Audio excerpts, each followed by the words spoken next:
Hi guys, magandang araw po sa inyong lahat. Kumusta na po kayo? Ako okay naman guys, papunta po tayo ng trabaho this morning. Sana po rin sa mabuti kayong kalagayan. Ano bang topic natin for this vlog? Very simple but very important to everybody. Opportunities comes for those who seek. Ano pong ibig sabihin? Ang oportunidad sa buhay ay dumadating sa mga taong naghahanap. Marahil marami sa atin naghahangad ng magandang buhay dito sa mundo. That's very normal to humans, no? Trabaho, pagnenegosyo, kung paano natin ma-improve ang ating pamumuhay ng ating pamilya. Pero guys, no, dapat talaga magsipag tayo na maghanap ng oportunidad. Huwag po tayong umupo lang dyan at maghintay kung anong darating sa atin.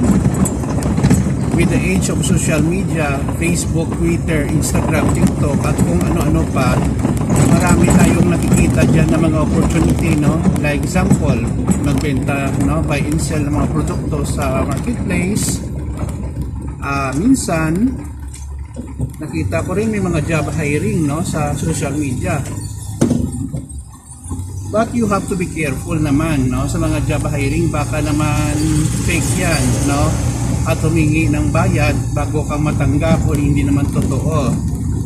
Sa mga government websites, no, civil service, kung government position ang applyan mo, sa mga work abroad, mga job street, etc. May mga tao kasing ewan ko lang, hindi sila siguro driven. Normal naman yon sa ibang tao. Pero guys, no, kung ganun ang mindset natin, hindi tayo asenso sa buhay. Meron naman, tinutulungan mo nga, binibigyan mo ng mga job opening, hindi naman nag-a-apply. Tamad. Hindi sisihin ng ibang tao o ang pati ang Diyos kung naghihirap sila sa buhay. Huwag ganun guys. Opportunities in life for those who seek. Yun lang po guys, maraming salamat. Sana po ay may napulot tayong aral dito.